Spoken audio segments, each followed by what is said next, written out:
program is Do Go On, a podcast with myself, Dave Warnicky. I'm here with Mr. Matt Stewart. Hi Dave, how are you going? I am going well, thank you, Matt. Welcome to the program. Thank you. Hey, I'd really like to welcome to the program Oh, someone else. someone else. Yeah. Oh, we've got a third person. The Yeah. table's so long I can't see her down the other end. Who is it, Matt? Well, you knew it was a her, which is what? And okay, look. Oh, for God's sake. Hey Jess, how's it going? Jess Hi. Perkins. It's Jess Perkins, everyone. Hi, Matt and What Dave. what a surprise, considering that we do this every week with the same I exact know. three I was people. going to say, we're like, I'm That here is- every week. But, And- look at here. Look And, at and who's here. how are you feeling this week? It's fine. A-okay. That is not true. You are very hungover for the second day. Yes. It's a day 2 hangover, which is... It's not good. I feel okay now. It's just my stomach's a little bit like, Is it? Would you say it's the worst hangover you've ever had? I think so. Wow, really? Yeah. Like, I couldn't get out of bed yesterday. I didn't get out of bed. Wow, that's great. I was throwing up every half hour. No, that's not great. It's great that you've only had hangovers this bad. That like second day you can get out of bed. That's pretty good. How bad have you had it, Matt? Oh, I've had multi-week hangovers. Oh. Multi-week? Yeah, yeah. Like 3 weeks of No, hangover? no, hang on. No, Dave, let's not get crazy. Well, I was surprised. 2 weeks. That's a very long time. 2 weeks is crazy. I think that's more like alcohol poisoning rather than just a Yeah, hangover. Oh, okay. Sorry, wrong competition. No, but I mean, like, it shouldn't stick around that long. No, yeah, I definitely did something bad to myself. Oh, boy. But it was also, I think the problem was that wasn't, it was a night of drinking. So I was in England and I went to this bar and I said, bit jet lag, need a bit of energy. And I was there with a mate. I said, can I get 2 vodka Red Bulls, please? And they said, double vodka Red Bulls are cheaper. I said, okay, make it 4 double vodka Red Bulls. Hey, so they've doubled it and then you've doubled again. Yeah, I don't know what the logic was. I'm like, this makes sense because it's cheaper. It'll be silly not to. So suddenly it's 8 for the price of 2. And then, and that sort of Oh, no. started a bad thing where, like, every shout we did that 4 double vodka Red Bulls. Every And shout, it we doubled. just drank it all night. So I think it was probably part alcohol poisoning and part caffeine and sugar Absolutely. Oh. poisoning. It was I don't think I've had a Red Bull since. It's energy drinks are. Oh, they're the Not devil. They are the devil. Yeah, unless they come on as a sponsor. Then, please, brought to you by Monster. Yeah. What a delicious I am drop. willing to sell everything for money. I will exchange goods and services for cash. Yeah. A little unorthodox, I know, but that's how I I'm roll. doing it, starting a new economy.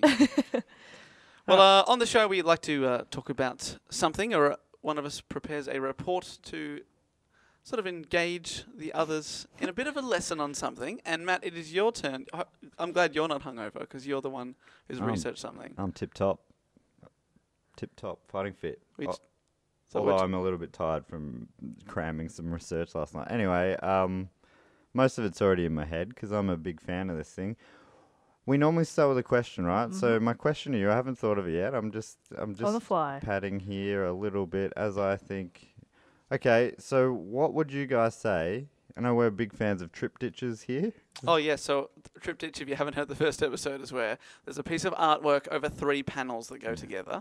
And I see this as a piece of artwork that goes over 3 panels. Okay. What is your... You're being what would, cryptich with your triptych. One key. Thank you. what would you guys say is the best movie trilogy of all time? Ooh, Oh, best movie trilogy. Okay, well, one of my favorite movies ever is Terminator 2. Terminator 1 is also very good, but Terminator 3 sucks.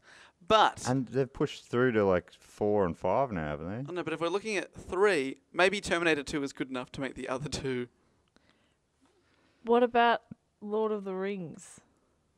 Yeah. That's quite. I mean, if you like that sort of Okay. shit. You I'm don't just like thinking that it's too? quite. Like, it's very popular. It How is pretty about popular.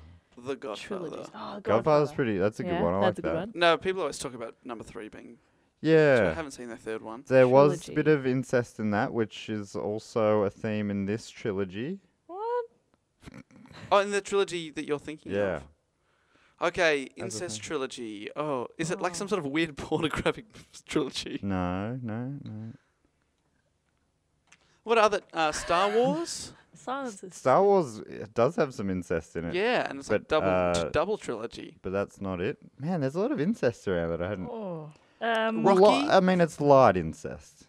Bit of light incest. Yeah. What's a bit of light incest amongst I'm siblings? sure listeners would have already got it because it'll be in the title. Ah, but, yes. Oh, right. I thought you were just going to say But that. also, I reckon they would have got it. This is a famous trilogy. Jurassic Park. Very, very big time this year in 2015 as well. Very relevant. What? The incest part or the film No, part? the film part. Oh, I feel like This is hard. Okay, just tell us. it's Back to the Future. Oh, Ah. to the future. Yeah. Oh, It's a- okay. It's a trilogy. You know, in the first Yep. movie, Yep. Marty goes back and his mum falls in love with him. Yep. I don't think I've ever seen Back to the Future. Oh, fuck off. What? Fuck off and die. Fuck off and die. I feel like I've All right, seen Matt, it, too but I far. can't remember any sort of details of the movies. Do you know when you see a movie when you're a kid and then you're like, Yeah. yeah, I have seen that, but I can't really like a lot of Disney films. I'm like that. I'm like, yeah, I've definitely seen Pocahontas, but I haven't seen it in the last 20 years. Yeah, I can't yeah. really tell you much other than the main characters' names. I have seen Back to the Future, but not for a long time. So I'm going to remember bits. That's great. Well, I've seen all three this week, so I have been working hard. Please tell me that on this the podcast research. is just you recapping and reenacting the whole trilogy. Well, for us. I wasn't going to go through the story much at all. I was thinking you guys would all be familiar with it, but do you need any sort of recap on the story? Can we have a quick recap, just in case there are other listeners out there that have not seen it for A long 20 time. years as well? 20 years. Yeah. Okay. Well, so Marty McFly, Great played- name, isn't it? played by Michael J. Fox. Michael J. Fox. He sort of befriends this scientist guy. That happens before the movie. So they're kind of mates. This older mad scientist kind of character called Doc Brown, and he's invented a time machine, right? I had a lecturer that looked exactly like him, and it was hard not to think about his crazy hair. But continue. Played by Christopher Lloyd. Oh, my professor. Yeah, great. Oh, well, that makes sense. Professor Christopher Lloyd. And somehow he reminded you of Christopher Lloyd. Makes sense. Yeah, it definitely checks out. It checks out. So they're testing out this time machine. Doc Brown gets his dog Einstein to test it out. Sends him a minute in the future, and that works. And then A bit of animal cruelty there, though. Yeah.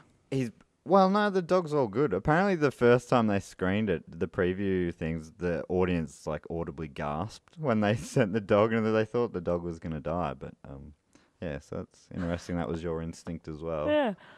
And then, well, it's kind of like what we were talking about in a recent week about sending a man into space. Yeah. They sent dogs out first. I think. Yeah, it was but just a the difference reference to- here is that that was real life, and Back to the Future is clearly a movie. So even if the dog Yeah. died, you're like, well, he's probably fine. Yeah.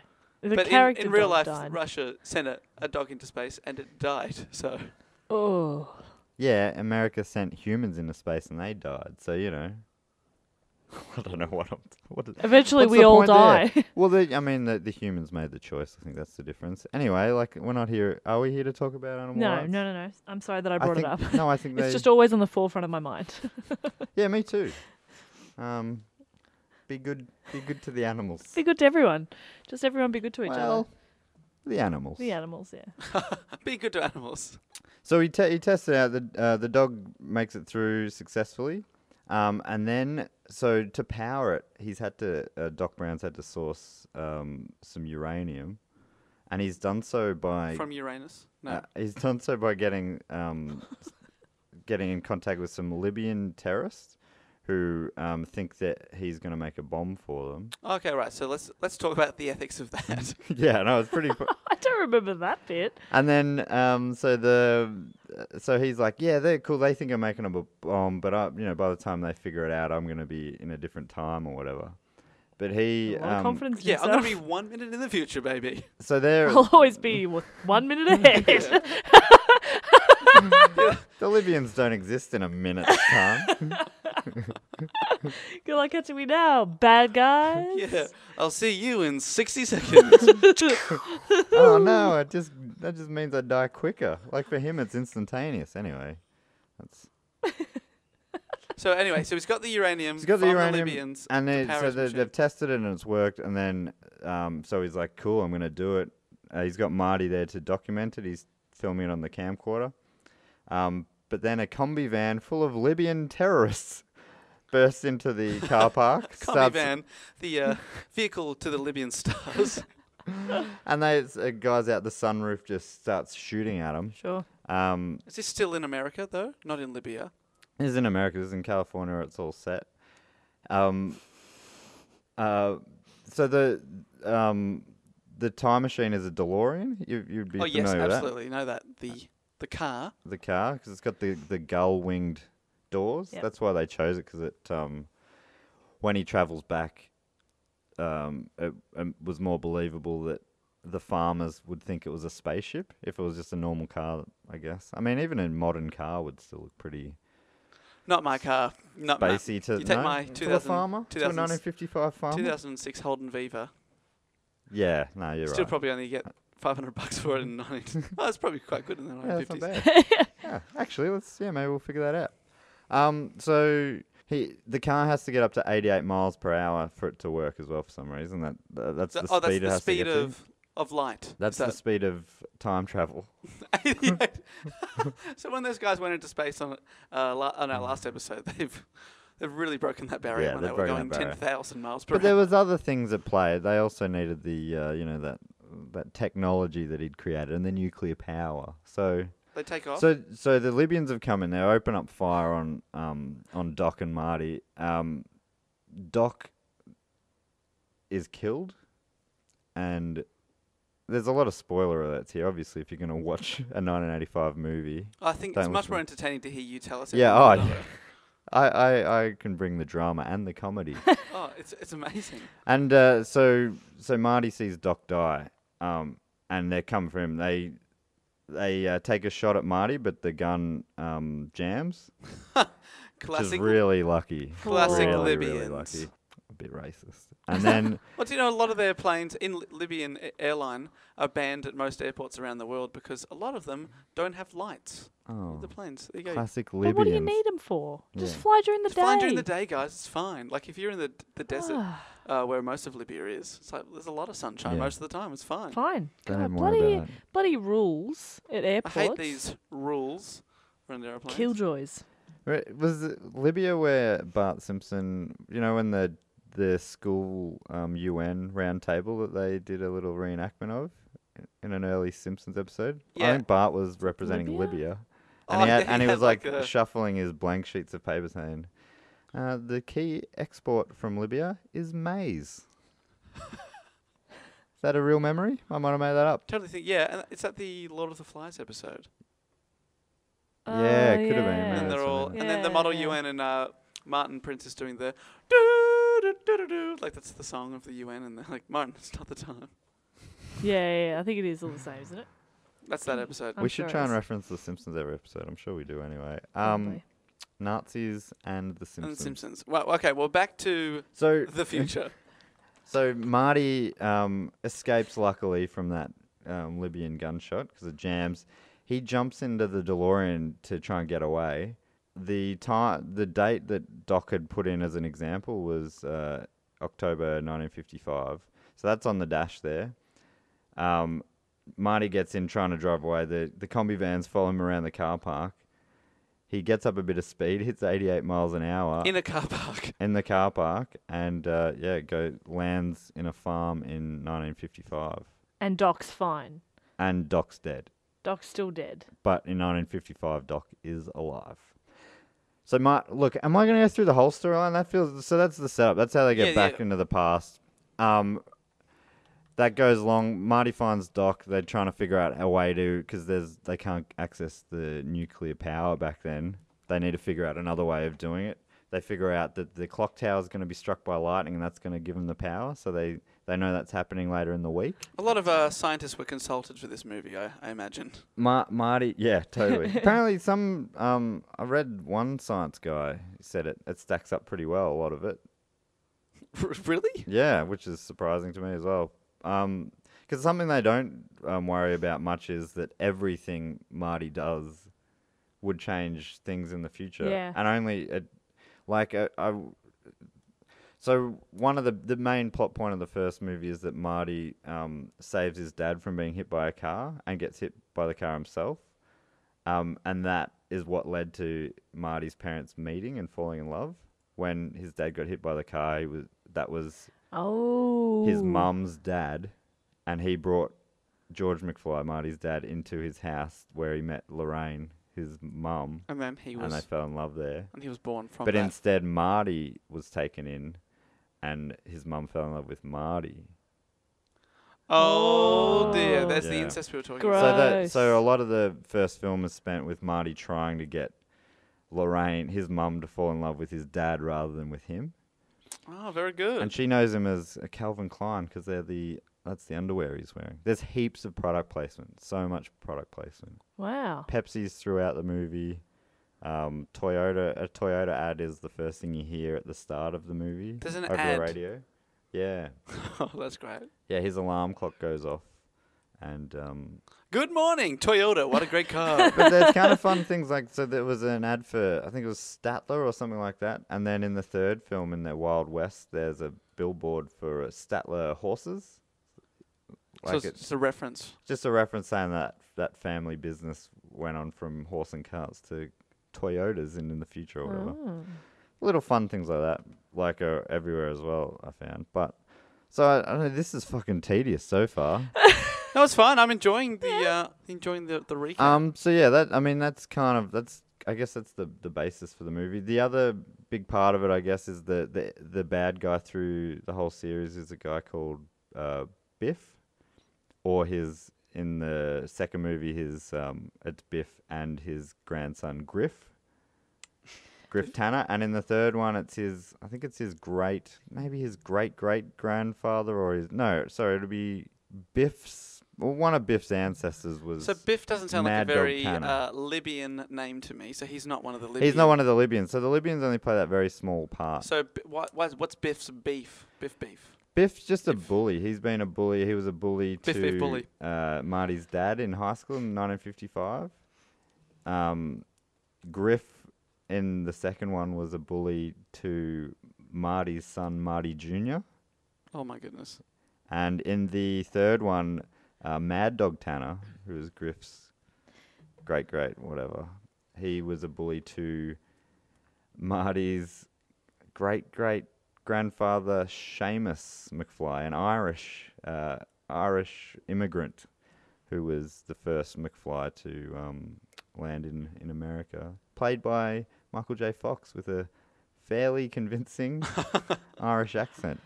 Oh, I've got like 4 days left of unemployment, and I've already committed to watching the Rocky movies because I haven't seen Rocky. There's like 6 of them. I know. I'm going to watch like one. Yeah. And the first one's meant to be the best one. I Yeah, think. that's what I've been told. And now I'm going to watch Back to the Future. Yeah, it's so much fun. It's a really fun trilogy, I reckon. Well, enough about the plot. I think majority of people. Yeah, that's what I think. That Jess and I familiar are the enough with odd ones out and not knowing. I was the really plot. expecting you guys to be know all heaps. over it, but Sorry, mate. that's all right. You weren't born when it came out, so fair enough. No, we weren't. Oh, well, I hardly was either. Nah, you were though. Was the first one? You were very much You alive. definitely were You alive were- in that. Is it 1985? You already had a beard. 1985, and the second one was released in 89, and the third one in 1990. The sequel, so there was never intended to be a sequel. The end of the first movie, Doc comes back from the future, and the DeLorean's now a flying car, which obviously wasn't through the rest of the movie. And that was just meant to be a little joke at the end of the movie, like, look at the crazy Anyway. future flying car. But that ended up, it became a huge success, the first movie, so there was pressure there was going to be a sequel. The studio were going to make a sequel, and they're like, to the creators, they're like, with or without you, we're doing it. So they're like, well, we're getting on board. We're not going to let someone else fuck with our legacy. So they were like, let's write it. So So who they are got- the creators or the writers? Is it based on Robert anything? Zemeckis and Bob Gale. They're the creators. And it was the whole idea came about when Bob Gale saw his father's high school yearbook when he was visiting his parents, and he wondered to himself whether or not he would have been friends with his dad if they were at high school at the same time. Because his dad was like, I think he was like president of the student body or Right, something. yeah. And he's like, in my year, I have no idea. I had nothing to do with the president of the student body. I wonder if I even would have known him, you know? So he found that idea really interesting, and he took it to Zemeckis, and then they started developing it. And yeah, well, maybe we'll talk a bit about that, how the movie came about. So yeah, did just start as a film. They're screenwriters, are they? Yeah, they're screenwriters. They'd written a few movies together, and they had a bit of a relationship with Steven Spielberg as well. They'd done 2 movies with Spielberg, but both of them had flopped. So they were a bit wary. Oh, yeah. Supposedly they were a bit wary about doing another one with him. And they were starting to think that it was looking like they're only getting gigs because of their relationship with Spielberg. Yeah, right. And what they're thinking at that stage, well, I don't think Spielberg's going to come back from this. Yeah. No, I think they knew he was okay. But That's the last you'll hear of that Spielberg character. I'd love it if they thought he was the problem. We've got to stop working with Spielberg. Yeah. Wow, He's really... I think he already had a pretty strong career going, but they hadn't. So yeah, they were just worried that they were seen as being like the bad luck guys. Not bad luck necessarily, just like, if it wasn't for their mate Spielberg, they would never have any movies made, you know? Yeah. So Riding his coattails. That's what they felt like. That's what it would look like. And so they went without Spielberg and pitched it to a few studios. Columbia picked it up in a development deal, so they paid them to write a script. And then the next year in '81, they brought the script to them, and Columbia weren't particularly interested in it, so they shelved it, which means something else in other worlds. But anyway, just amusing myself. And they actually said it's a very nice film, but it's not at that stage. Teen movies were pretty like sexual and crazy, as opposed to they're like maybe shelving it. Yeah, so maybe it's a nice Disney movie. Maybe take it to Disney, they said. So they took it to Disney, and Disney said that the whole mother falling in love with her son thing was not really appropriate for the Disney family market, they thought. You sort of need something in between Columbia and Disney. Yeah. Yeah. You're not Disney enough for us. I think Columbia at the time was just making hardcore porn or something. Unless he fucks his mum, we're not interested. We really enjoyed this interaction between the mother and her son. We feel like that should be the movie. If we could explore that more. I just don't understand all this stuff with the Libyans at the start. Yeah, there's terrorism. There's it's a pretty crazy movie, but it is still like super family friendly. Yeah. I watched as a kid, and I didn't pick up any of that stuff. No. So it starts with terrorists executing an old man. Yeah. And then it's like... Executing is a great word. And the problem It's a little too Disney for me. The problem Disney had was... Yeah, the one where he falls in love with his mother, that's the problem that I see. Yeah. Yeah. Not the bit where the old man gets shot by some Libyan terrorists. Yeah, that's right. That's fine. Yeah, no worries. Well, that's definitely part of the Disney values. In the meantime, Zemeckis directed a film called Romancing the Stone, which was a bit of a hit, which gave him a little bit of currency. Sweet coin. Yeah, a bit of coin, but also just a bit helped his reputation a bit outside of his relationship with Spielberg. He showed that he could do it without him, sort of thing. So at that stage, they approached Spielberg and said, "Do you want to get on board?" And with Spielberg, they found some interest from Universal Studios. Yeah, straight Spielberg coattails. Here they go again. But also the Zemeckis Romancing the Stone. Yes, but Success. Yeah. So, but the thing is, it was someone from Columbia who'd moved over and was now running Universal. So they already liked the script when they were over at Columbia, but they didn't have the final say. So when they were over at Universal, they're like, "Hey, I can't believe I'm going to get a crack at this." But Columbia still owned the script. Oh, because they paid for it to be developed. Yeah, so they owned it. It must be so frustrating when someone's like, "Oh no, I've got these guys who want to make it, but these guys own it and they don't want anyone else to have it, but they don't want to make it." We don't want to make it, but we don't want them to make Yeah. it. What if it's a hit? Yeah, that's right. It's like, if I can't have it, no one can, or whatever. That's exactly what it is, yeah. It is kind of like that, yeah. So how Even though they can have it, they do have it. So it falls down a little bit. But anyway. so in these kind of situations, do they just have to start offering lots and lots of money to buy it? Yeah, that would be one way of doing it. In this case, They went back to the future before Colombia. Yeah, back to the past. But yeah, Back to the past, where they hired some Libyan terrorists to blow up the Colombian headquarters. Oh, it all makes sense Yeah. now. before they were even born. and they all fell in love with their mums, which is just how we ended up in this bizarro future that we're in now. Where you're listening to this program. So at the same time that Universal was showing some interest, Columbia were trying to make a film called Big Trouble, but Columbia's lawyers said that Is it a and they- life-size adaptation of the board game Trouble? It's like Big Trouble. Pretty good. Worth interrupting you. Continue, Matt.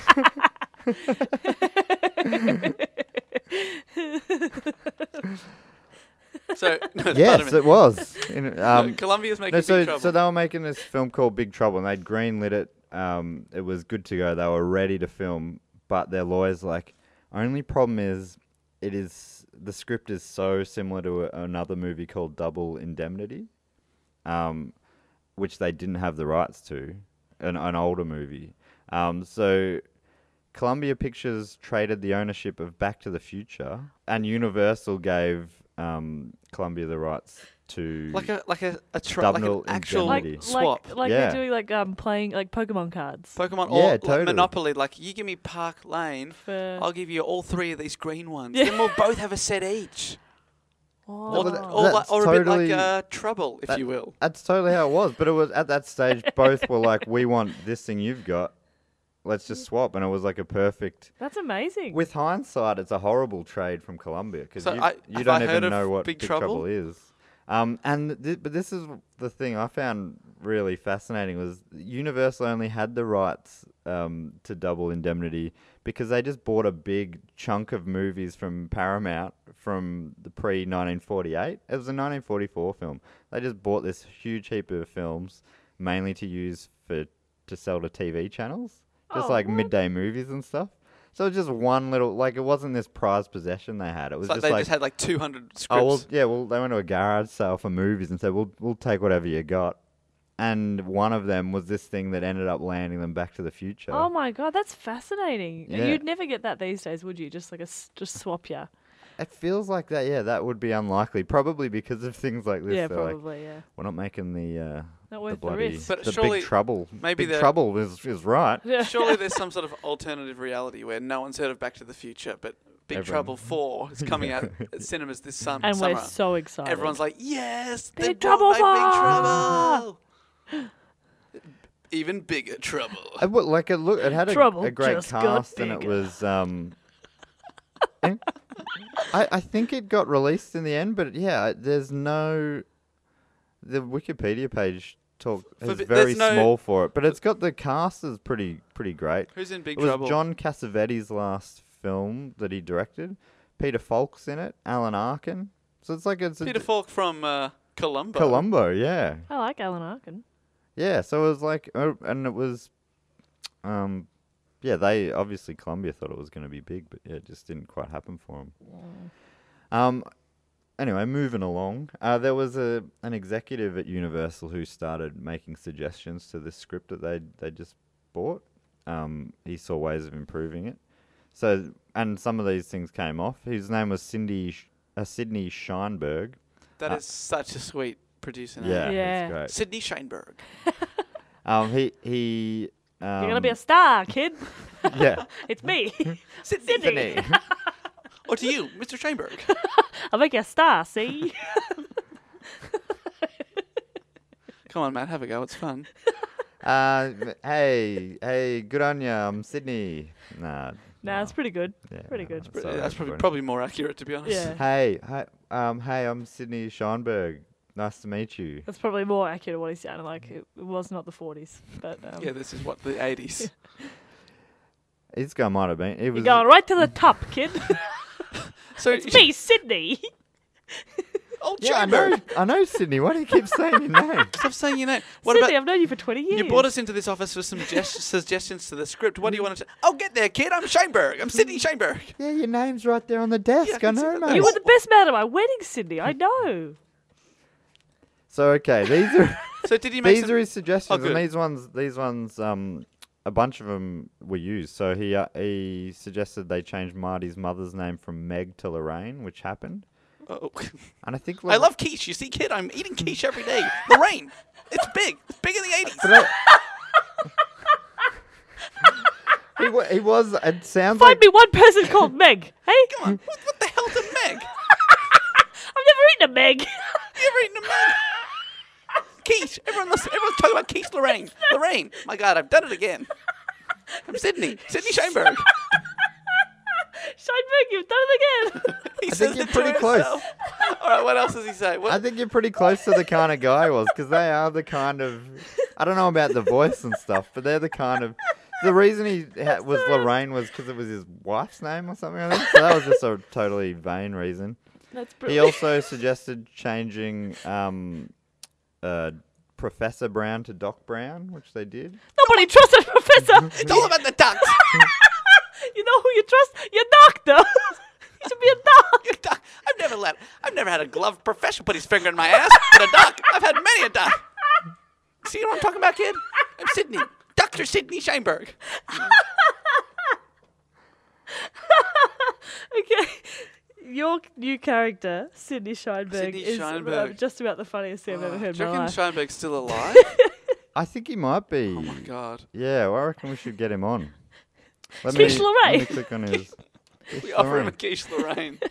Get him on. We have been tweeting to Buzz Lightyear. Buzz Aldrin. Buzz Aldrin since the last episode. He is still kicking. He's 80 years old. Sydney. Sheinberg. Sidney. Sidney Sheinberg. See? He so other suggestions he made. Oh, yes. I'm there's glad more. you- Oh, my God, there's more, yes. Initially, Doc Brown's pet was a chimpanzee, and he said, "I've done the research. Of course he had. There has never been a hit movie with a chimpanzee in it." Name me one. Name me one famous chimp. One famous chimp. You can. I've tried. And But I bet you could name 5 famous dogs. Dogs. and then he. I've got one right here. Looks like my dog. My little dog Einstein. Why don't you just call it Dog Einstein, huh? But so, Sheinberg, you've done it again. listening back to this is just going to be a lot of me going. But then, hey, Trying to interrupt with actual wouldn't- facts. Matt, we're not interested in actual facts on this show. No, I Me know. just Well, I'm laughing. just like. So sorry. I just like, oh, but I've got a thing to say. That's like the dullest way to do a podcast. Listen to me for a second. I want something boring. But yeah, so here's something boring. Someone replied to him. They said, when he said, I've done my research. There's never been a hit movie with a chimpanzee in it. And someone said, What about Planet of the Apes? well, someone said, what about Any Which Way But Loose or something like that? And he's like, orangutan. Oh, got him on a technicality. Nice. I said chimp. chimp. There's no Orangutan. movie with a chimp. Chimp. You want to make it a gorilla, then we'll talk. Yeah. Yeah, King Kong, big fan. Big fan. He just So buzzes to his secretary. Jessica, is King Kong still coming in for lunch? Because we could really go Keith Lorraine right now. It's me, Sidney Sheinberg, by the way. Sidney Sheinberg, your boss. Sidney. Oh, fuck me, that's so great. So, That's not all. I'm not quite done with Sheinberg. Oh, thank God. His final, probably his most famous suggestion was one that didn't come off. He'd also done some research and found that no hit film had ever had future in the title. So he said, we got to change the name. And he suggested they change it to Spaceman from Pluto. Back to the Future. I don't like it. I don't like it. you know what the kids are talking about? Pluto. That new planet Pluto. It's the most recently discovered planet. Everyone loves Pluto, right? Am I right? You know what else they Right? love? You know what else they love? Spacemen. Spacemen. Here's what I'm thinking. We put them together. Spacemen for Pluto. Sheinberg, you've done it again. Sheinberg's my new hero. Zemeckis was like, I What? don't like that name very much. That's and he got Cool.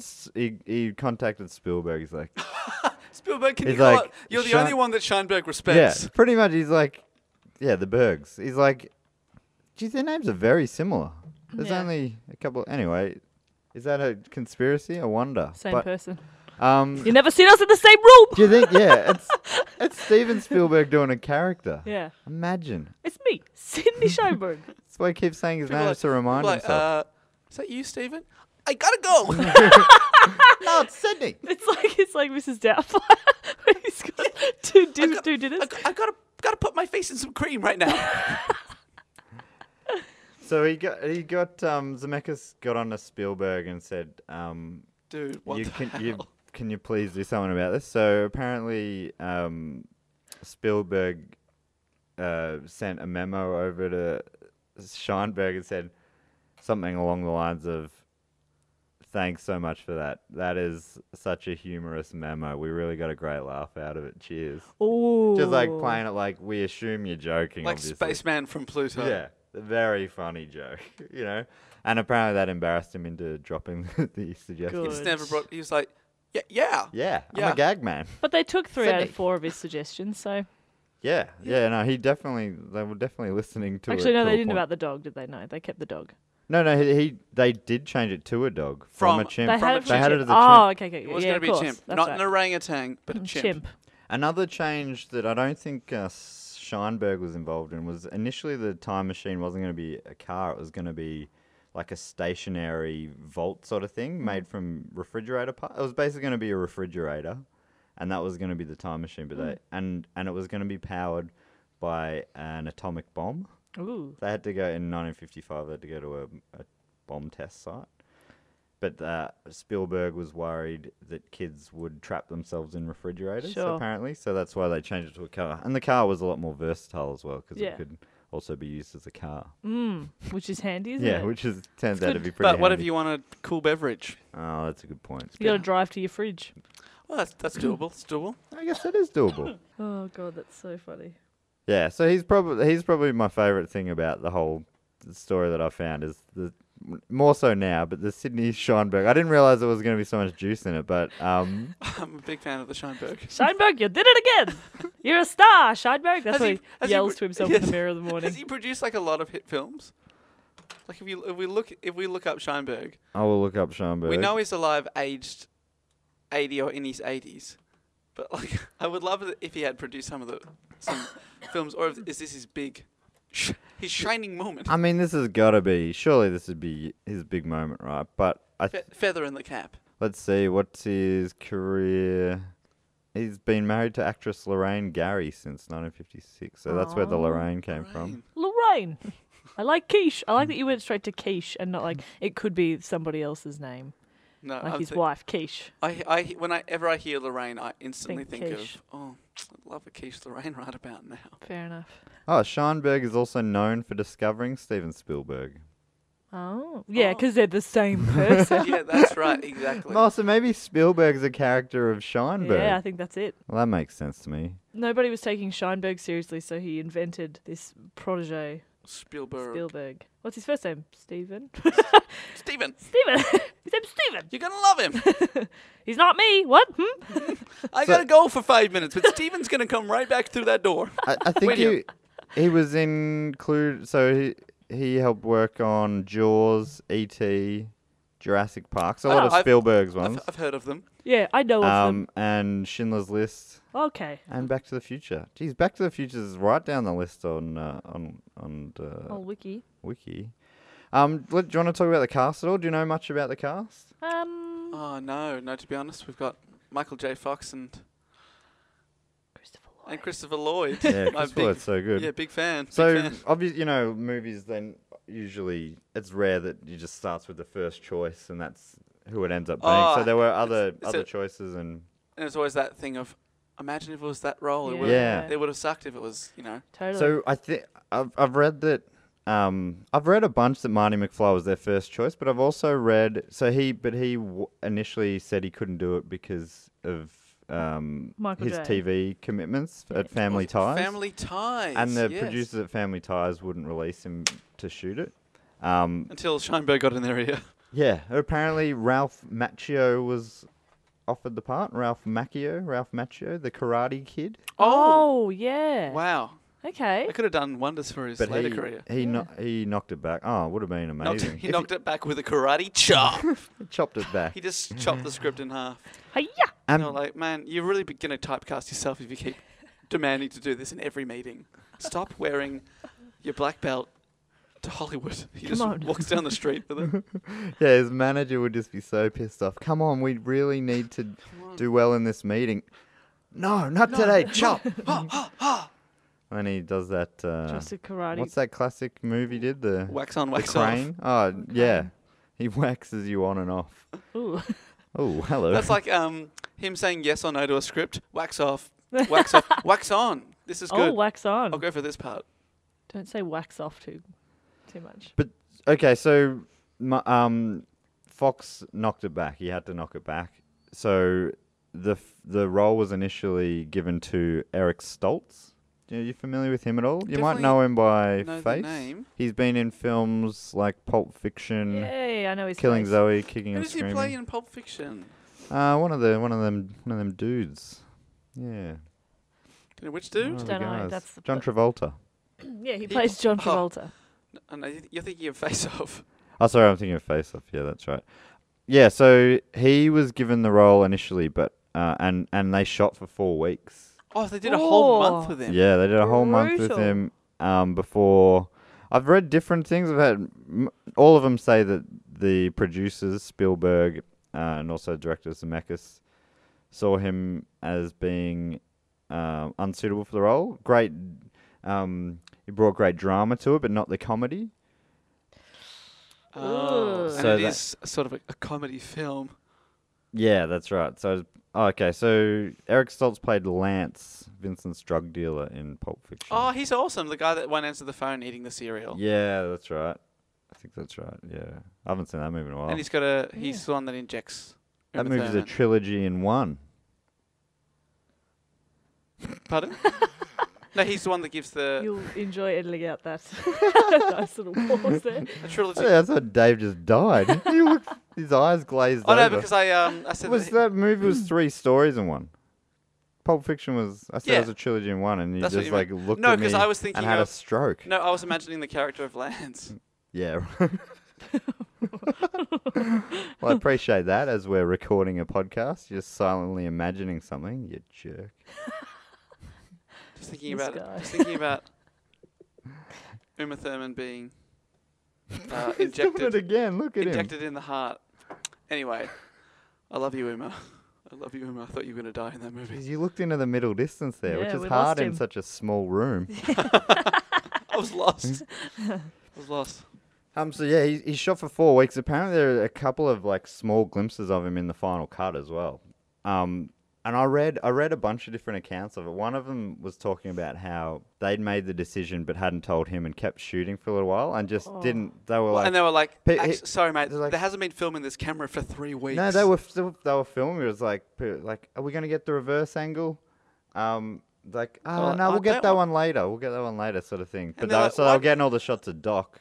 Oh, yeah. Why do you keep filming the back of my head? Don't worry about it, Eric. Yeah, Don't worry. brutal. Oh, that's harsh. I've also read something saying that he agreed that he wasn't suitable for the role after filming, that he found the direction a bit confusing. So, I don't know. But yeah, my instinct says that it was more them than him. That's like a little bit of pressure once they do bring on Michael J. Fox. They're like, well, we've already filmed for a month with this other guy, And but he wasn't right, so you better like... Yeah, we're pretty prepared to fire people. Yeah, but also like... A little bit, but I also think they were like, they always kind of wanted Michael J. Fox. Yeah. And I reckon it feels like it's a bit of a coincidence that he became available. So it's sort of like, I wonder if he still wasn't available if they would have fired him anyway. Yeah, I'm maybe, not sure. I'm yeah. not sure. But the decision cost them $3 million. They losing that 4 weeks of filming. Oh, And the budget at that stage was only meant to be $14 million. So it was a huge Wow, chunk of the nearly budget. a quarter of your money has just gone on Eric Stoltz. oof.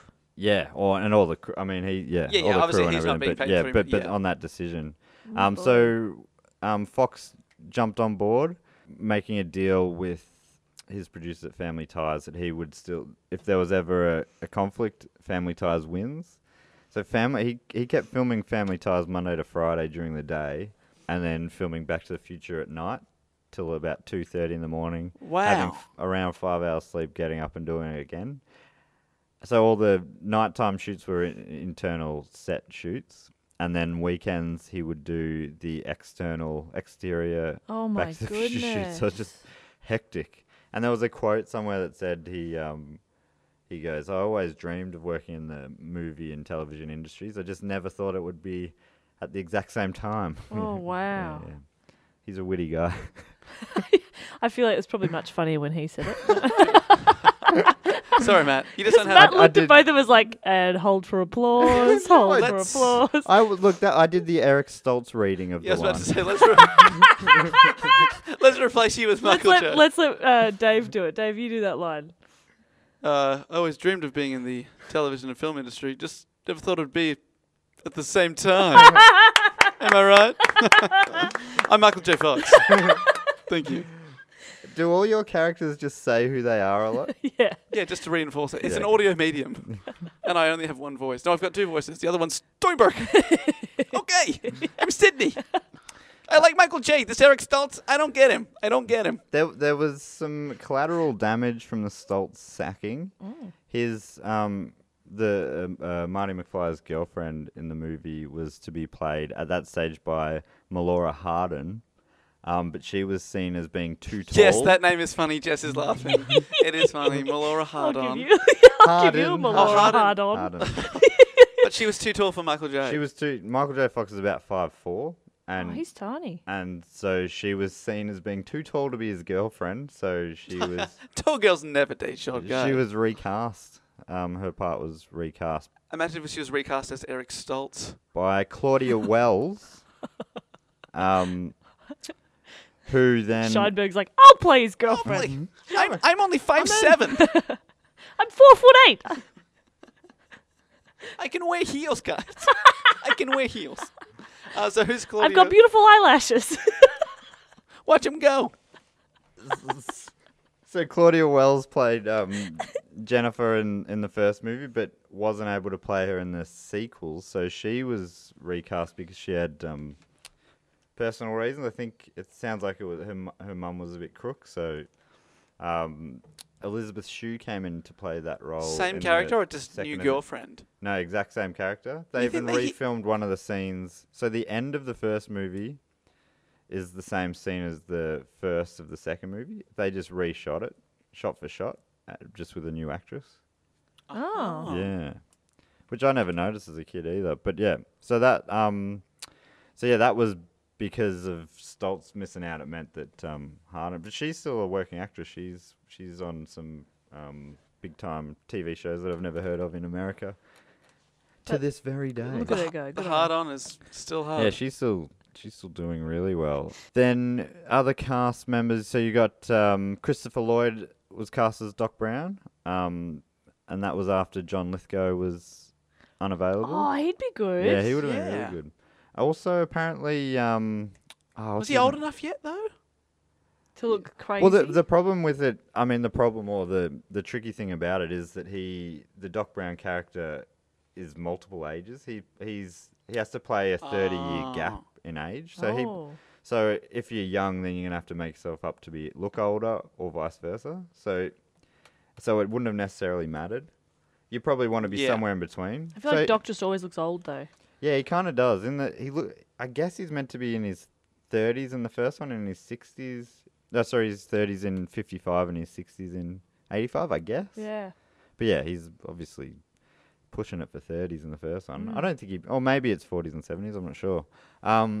So yeah, I guess that could have worked. And also other people who were considered for the role include, I'm blanking on his name, but he was like, everyone loves him. He was in Jurassic Park. He was in Portlandia recently. He was in.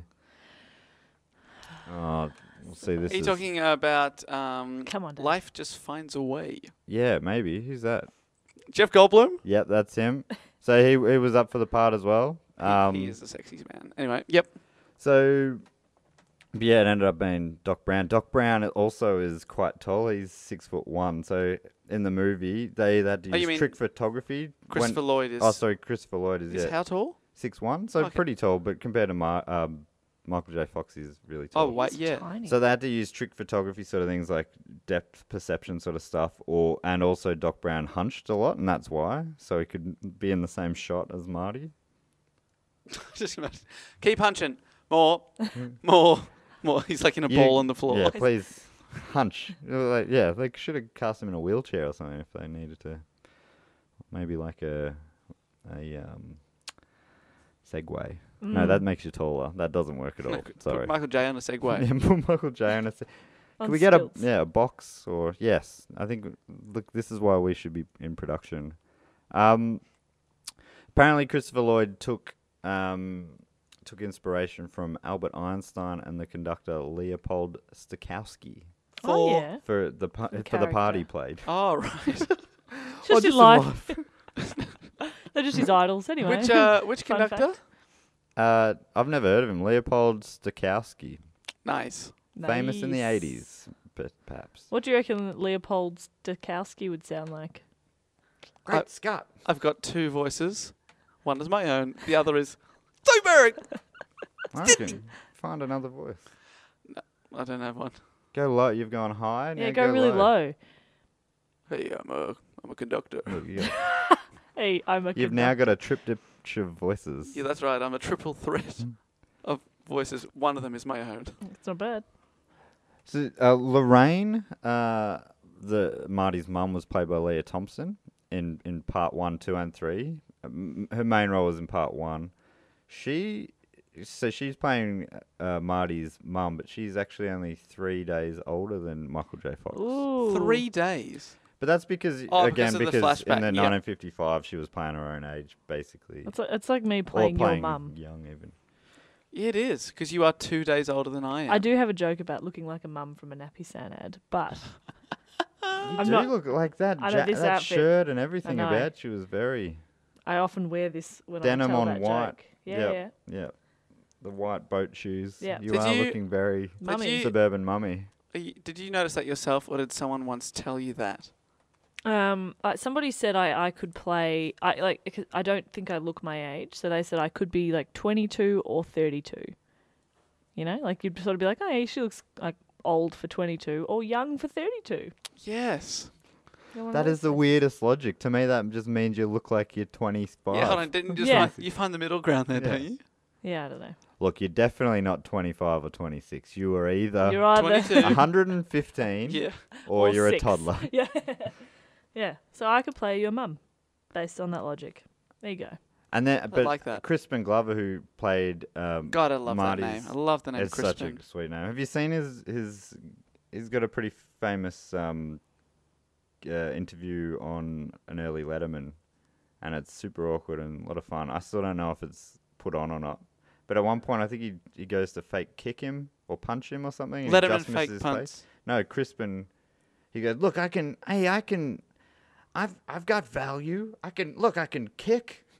And he like pretty much puts his foot up in his face. It's something like that. It's a vague memory. Very weird. But yeah, so he plays George McFly in the first movie, but he's 3 years younger than Michael J. Fox. What?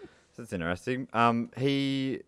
His role, like he had quite a big role in the first film, but in the second and third ones, his role was going to be reduced, and his pay was going to be a lot less than a couple of the other stars. So he held out for more money.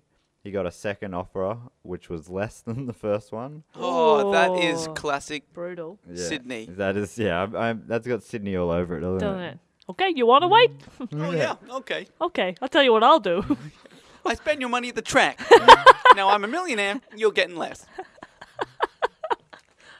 Every time we just peel back another layer of who this Sydney guy know. Now is. he's you a know? gambling, And a talented good gambler. gambler, yeah. Yeah. Maybe that's because there's a big part of the storyline is about Biff earning his fortune as a gambler with Biff the was- Now we know. Biff was Almanac. based on Sydney. Little part of him there. He didn't accept it, so he wasn't in the second and third films. Oh, so he held out so much. Yeah, he held out. Yeah. A guy called Jeffrey Wiseman came in instead with prosthetics on his face to make him look more like Crispin Glover, and some Wearing a Crispin Glover mask. and also, but yeah, A basically T-shirt they that had him says molded I'm his Crispin face. Glover.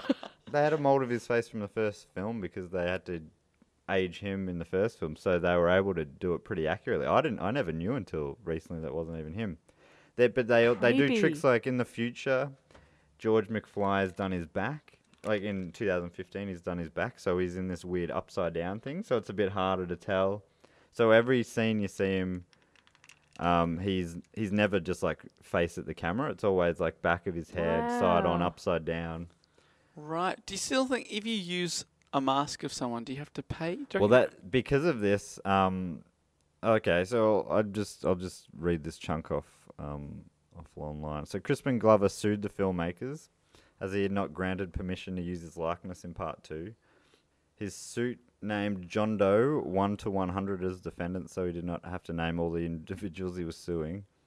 And this suit ended up being dropped because it was settled out of court when he got a payment, which was much higher than about 3 times what his offer was to be in the second film, $765,000. So we got $750,000 to not be in the film. Wow. Well, they basically used him. Yeah.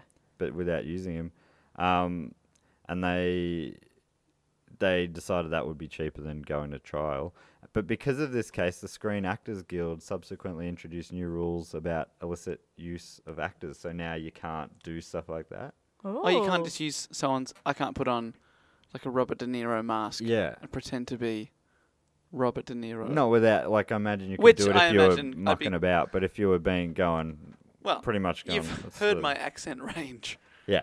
I could make it pretty accurate. I think you could do it. But they also use some footage of... I'm Robert De Niro.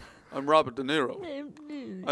I used to be in a lot of good films. She's not saying I'm any not words. saying anything. It's just but I'm doing the voice because it's an audio podcast. I used to be in a lot of good films, and now I'm in a lot of shit old people movies. I'm Robert De Niro. Meet the it's focus. It's not great. He's in Have you seen his acting choices? Yeah. He doesn't need to be in those. I don't know. Maybe he just wants. Maybe he's having fun. Just in all those. He's just having a good time. Fuck you, Dave. Fuck you, Robert De Niro. What a waste of a talent. Here's another interesting point. Is it about Robert De Niro? Because that's what I'm thinking about. No, unfortunately, it's not. It's about Leah Thompson, who played Lorraine, the mum. Oh, yes, I do like Quiche Lorraine. So she's in... You know how I said that Michael J. Fox plays Seamus McFly, the Irish? Yeah. He's married to a woman named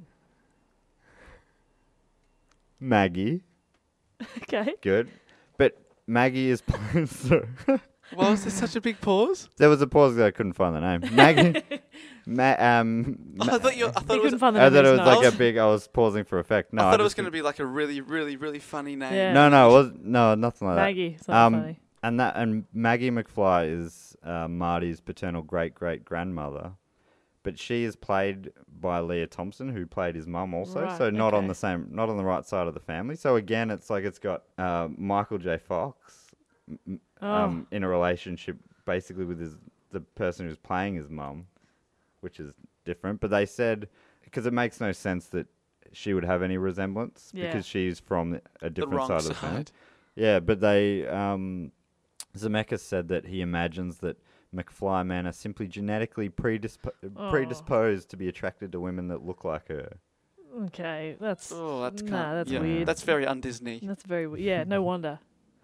I reckon my favorite actor in the movie is Thomas F. Wilson. You know him? He's the one who plays the bad guy Biff and Griff, and Mad Dog Buford Tanner. He does stand up and there's a very funny song on YouTube where he talks about he's still just bugged with questions about this movie and he's sick of it. So he just got this song where he sings all the answers. He's like, Michael J. Fox, he's a nice guy. The hoverboards. Yeah, we were on strings. It's a much more tuneful than that, but hopefully. I like it. Yeah, we were on strings. Michael J. Fox. But he's great. I reckon his range is so good. It's like the manure. Everyone always asks if it was real manure because he eats manure in every movie, and he's like, "No, it wasn't. It's a movie." Yeah, they didn't make me eat shit. But the Tannen characters were named after a Universal executive, Ned Tannen, who was particularly douchey to them in an early meeting for an earlier movie. Oh. So they're like, yeah, we're going to name the bad guy after him. Which to me is like, oh, that's sweet. Immortalize me. That'll show me. Yeah, that's right. Thank you. Who else is in there? Oh, James Tolkien was Mr. Strickland. This is such a dumb podcast. Now I'm going to read a list of actors. He played. So he was the teacher. You know, the one who's like, "You're a slacker, McFly," and he said this. He was the same to George as he was to Marty in the different eras. But also his grandfather, Marshal James Strickland, was also played by Tolkien in the third part. He was the sheriff in town. And he also talked about discipline, and he was teaching his son. He's like, "See, you got to show him discipline, kid." And they're sort of showing that that's how it was passed on. Is the whole film one scene and then callbacks to the one scene? It totally is. Just the same thing, just in 3 different settings. In every movie, Sheinberg's like, make it the same. Yeah. Hey, if it ain't broke, don't fix it. I like the first movie. Let's make 2 more of that. 2 more. Westerns. Westerns are coming back. Make it a Western. Yeah, apparently Michael J. Fox had said he's like, "Oh, it'd be really fun to be in a Western." And apparently, in part, that was the reason why they did that. But also, in every movie, Marty wakes up thinking he's just had a bad dream about time travel. And in every movie, in the Wild West, in Bizarro 1985, in 1955, in each of those movies, it's his mum or the actress playing his mum, Thompson, saying, "Oh, Marty, you know, you're here, and it's okay, you're still here in 1955. 1955? And then that's how I realised, you're still here in the Wild West. They didn't call it My that, mum's literally never woken me up and told me the date. Yeah. The Don't year. worry, Marty. Good morning, Jess. It's 2015. 2015! I'm off to work. Bye. Yeah, I can't remember how she did it, because in the Bizarro one, it was the year that he was expecting. It was just like in this warped version of it. So, don't worry, Marty, you're just in 1985, where your dad is now Biff Tannen for some reason. She explains the whole plot. Yeah. And I have fake breasts, because that's what he wants anyway. What? So that's enough about the characters. They're pretty much all the main characters. There were like sweet cameos, like Huey Lewis played the judge at the start of the first one, where Marty was trialing out his band, and Huey Lewis goes, you know Huey Lewis of Huey Lewis and the News, who are still touring. I looked them up yesterday for some reason. Yeah, right. Well, they wrote the themes to the first movie, Power of Love. Oh, that's cool. Was written for the movie. It was nominated for an Oscar. Wow. And yeah, Huey Lewis played this sort of nerdy comb-over judge, and he goes, "Stop, sorry, you're just too darn loud." And that's how he, even though they were playing a song he wrote. Oh, right. Yeah. So it's a bit of a nod and a wink. Hey, pretty funny. It was the first one in particular, massive success. It ended up being about a $19 million budget, so it blew out a little bit from the early stage, but that was partially because of the Soul thing. But it made around $390 million. Whoa! Yeah. It's like 20 times. The whole trilogy cost about $100 million, so that the sequels obviously cost a bit more. They put a bit more cash into it, but they made up over $900 million. So it was sweet profits. Very nice. You're an Oscar fan, Dave. Are you familiar with their performance at the Oscars? No, please. They were nominated for 5 over the trilogy. Wow. Only winning 1, and that was for the first movie's editing. Sound effects editing. Sound effects editing. Yeah, which is so super specific. Those people get about 5 seconds before they're played off for their speech. Hello, I'd like to thank Get Off. No one cares who you are. Yeah, theirs happen in the ad breaks for sure. Yeah. Yeah, cool. So that's wow. That's most of it. I got a bunch of interesting facts. I've probably told you a few of them already. Do we have time for some of them? I think we should get some time to wrap up with some sweet facts about back. I love to finish with some fun facts. I'd love to finish with fun facts to the future. Stop it. Oh, no, I get it. Pretty good fun fact to the future. Yeah, I get it. Okay. What was the other one you said earlier that was worth interrupting Matt for? Oh, Big Trouble. Big Trouble. Yes, that was great. Yeah. That will be edited out. No, it's so good. No. I know. Do you know what, though? It was just his face, like how happy he looked with it, that made it so great for me. Pretty good, everyone. You know, the best, I much more enjoy the not doing the report part of this podcast, which I think is good that it's 2/3 of it is. Yeah. That's right. 2 out of 3 times we're here, you have a good time. I feel like the ones that I do always feel shit, and they always. I really enjoy. I feel like I don't need to see the movie now, which is good. Yeah, How can you take the fun out of a really fun thing? That's what we should call my episodes of the podcast. You know, the fun things like Burke and Wills. And Yeah, Burke and Wills and AFL. the Oh, creation so of the fun. AFL football. This maybe isn't a super fun fact, but I found this kind of cool. They did Okay, mediocre fun fact. They did a bunch of these kind of things. So Doc was kind of like early on at the very start. George McFly was a loser. Like in the original 1985, George was a loser. Marty went back. And when he came back to 1985, his dad was a success. He was a great author and stuff like that. And this is in part because of Marty, right? So Doc was a bit of a father figure to Marty, and he would encourage him to, have a go, basically. He used to say, if you put your mind to it, you can accomplish anything. To Marty. Marty went back and said that to his dad when his dad was young. And then they came back to New 1985 where his dad was a success, and George McFly said to Marty, hey, if you put your mind to it, you can achieve anything. Or you can accomplish anything, which is kind of fun. That's I like those little things. But yeah, there's just heaps of that. And you're right about the scenes just repeating themselves. It sounds like one The scene. dialogue and the scenes are just all One scene over 3 movies for 6 hours. This one apparently is a pretty famous one, so you may already know it. When he gets back into, when he first gets to 1955, he runs over a pine tree in the DeLorean. So where he left was the car park of Twin Pines Mall.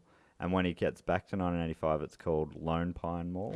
Yeah, that's kind of fun, right? Oh, Very that's funny. good. Yeah. Would have been better if Sheinberg told us that fact. But Sheinberg. I'm still here, guys. Fox played the guitar through the movie, but that was all miming. He was taught by a guy called Paul Hansen to believably simulate it. That's not a fun fact. So That's just a fact. The father of the band, Hanson. I feel like this is a fun fact. That would have been cool if it was true, Yeah. wouldn't it? Oh, and that is true. Probably. How many Hansons can there be? Yeah. What are the odds, isn't it? Pauline Hanson's cousin. Elijah Wood made his movie debut in Back to the Future 2 as a kid playing a video game in Cafe 80s. Oh, cool. That cafe is in each timeline as well. In one timeline, it's a gym. In one, it's a cafe, and then in the future, it is a cafe, but there's some exercise bikes in there for some reason. Oh. The cafes of the future. Yeah. Combine the two. I got We it. had a gym. We had a cafe. I tell you what we do. We put a gym in a cafe. Hey, I'm going to do that in real life. I'm going to get even richer. Sheinberg. Sheinberg. Did you guys know that the series was kind of continued in cartoon form for a couple of No. years in the early 90s? I didn't With know that Michael either. J. voicing, or? No, for the most part, it was different voice actors. You got Sheinberg to do every character. not all of them. Some, I think Biff was still voiced by the same guy. But in the cartoon, Doc Brown was voiced by a guy you might be familiar with. Oh, you're looking at me. Dan Castellaneta. Aha, from the old Simpsons. You could probably pronounce that more correctly. Castellaneta? I'm fairly sure it's, yeah. Yeah, great. Yeah, so that's Homer. That's cool. So that would have been... Simpsons was already just going then. Yeah, Simpsons is 1989. The early drafts... early drafts of the sequel had them going back to the 60s, where George McFly was going to be a college professor and his mum, Lorraine, was going to be a quiche. Was going to be a flower child. Sheinberg's like, I tell you what you do. I got it. I got the idea. What do you want? Maybe she could have been a quiche. I'm just riffing here. Just riffing. Just a giant talking quiche. You know the whole fridge thing? Yeah.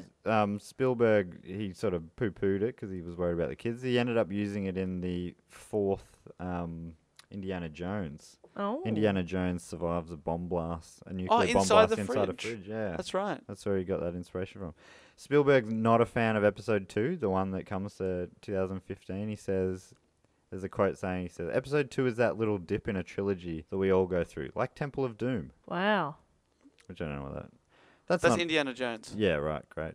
The second one. Yeah, Which cool. is definitely not as good as the other Oh, first right. and third. I reckon the second one, I probably prefer the Back to the Futures in the order they came out, first, second, and third. So, getting not as good. Yeah, that's what They get progressively worse. But I like them all, but the first one's probably my favourite. What else? Oh, the shirt that Doc wears through the majority of the second film has like this print on it, which is little cowboys riding horses and a train.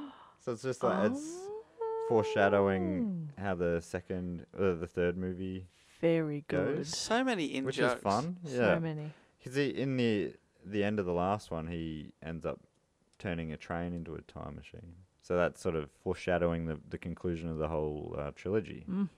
Are any of these things fun? In 1955, that's where Marty has to go back to the Wild West to save Doc Brown's life.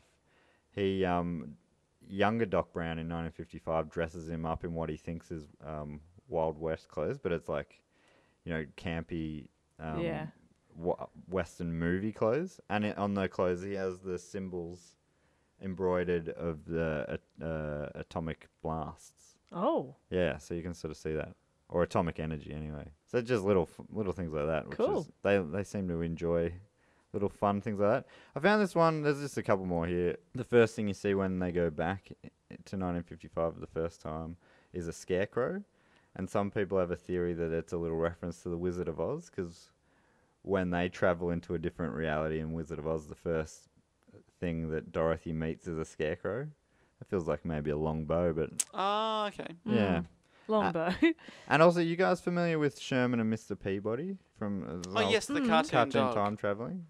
Yeah, so the farmer and his son in the movie are named Mr. Peabody and Sherman. Wow. They don't actually even say it. That's just in the credits. They're listed as that. So Oh, that's right. a real super nerdy kind of reference. That's cool. And then the last one, which is kind of I find it fun. It's so dumb, but it's really fun. Is when Marty's playing. He has to fill in to play some music at his parents' high school ball, the Undersea Enchantment Ball, or whatever it's called. And he plays a song. He's like, "Here's an old one," or something like that. Or it's old where I come from, at least. And he plays a Chuck Berry song, and he rocks out. And the guy he's replaced on stage because he's hurt his hand is a guy called Marvin Berry. And he makes a phone call. He goes, "Hey, Chuck, it's your cousin Marvin. You know that new sound you've been searching for? Listen to this." And he throws the phone over holds it. And yeah, it's so dumb, but yeah, that's a pretty fun thing. So Marvin Berry. Chuck Berry stole it. That's what they're suggesting from Michael J. Fox, who had learnt the song from. Yeah. And they probably had to pay a lot of money to Chuck Berry's estate or his Yeah, true. royalties to his for his use of his song. Wow. Anyway, so yeah, but I mean, I don't think I would have told you anything that a genuine Back to the Future nerd doesn't already know, but because it's just one of those trilogies. I think a lot of them do, but it's built for nerds. It's just jam-packed with little Easter eggs and I like that though. It's cool. and I just thought, how can I go through all this interesting stuff, but suck any interest out of it? I think it would have And been. you did it again. I think it would have been much more of a success if it had been called Spaceman from Pluto. Yeah. Yep. And I'm sticking by the Sheinberg. Yeah, I think Scheinberg. If he's on Twitter, we gotta We gotta just find tweet him. Sydney. Spaceman from Pluto. We're on board. We back you 100%. Or maybe we could call the episode that. Yes. No, we would get 0 downloads Oh, then yeah, because that'd no be one would cool. get the joke except for super nerds that already know the stuff. Or Yeah. or they listen to it and they go, oh. But like who would, yeah, okay, no, don't do that. Hey, you know that it's sweet that you think people are gonna listen to this. I guess is that why we're doing Yeah, it? that's not. I Yeah. thought it was just a reason to hang out. Well, if you did listen to this, you can now find us on Twitter at DoGoOnPod. Looks like DoGoonPod written Goon. down. You can also Good email message. us if you'd like us to talk about your favourite thing or something you want to know about, which is dogoonpod, or one word, at gmail.com. Drop us a line, drop us a tweet, let Matt know that you enjoyed his Backing to the Future. But that you enjoyed our impression of Sidney Sheinberg more. Sheinberg! Sheinberg! And tweet Sheinberg. Yeah, cool. Let's wrap this bad boy up, Davo. Well, thank you very much, Matt, for going on. Like I say, you can contact us via the tweets and the internet. Jess, you're going to be back with your report next episode. Yeah. It's going to be a good one. The life and times of Sidney Sheinberg. Sidney Sheinberg. We're gonna really learn a lot about him. Cool. Well, Okay, well, Great. we'll end it there. Thank you so much, everyone. laters. Bye.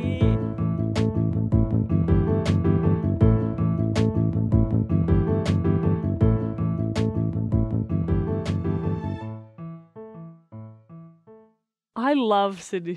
I love him so much.